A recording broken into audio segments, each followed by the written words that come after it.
Hayden, thank you. Farmers in central Arkansas are concerned about how the storm could impact this harvesting season.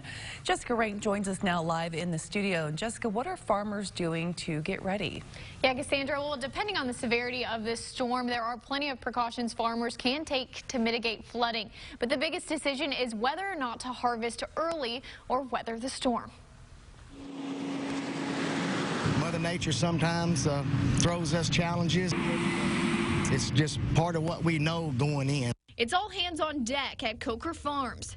Drivers kick it into high gear as the clouds roll in ahead of Hurricane Ida. Full scale, all combines, trucks, everything going for harvesting the rice crop. Jay Coker says his team is working round the clock, getting as much of his rice crop harvested before the hurricane blasts Louisiana.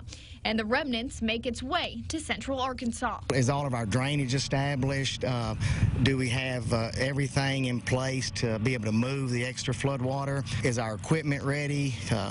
Can we harvest as much as we can? Coker says though he's far from the coast, crops left in the field are still at the mercy of rain, flooding, and high winds. Those three factors are bad for our harvest. Separately, they wouldn't cause as much worry, but the Department of Agriculture says altogether it's a recipe for disaster. Anything over 20, 25 miles an hour, we start looking at, lodging with crops and issues of standability. Crops in danger of falling over or being shattered by the wind completely will become a financial loss for those who planted them. I would say we probably lose somewhere between 20 to 40%. Farmers across Arkansas are planning for the worst and hoping for the best, clearing trenches to soak up additional water and harvesting what they can. Anybody and everybody that we can get to help. Before all that's left to do is weather the storm.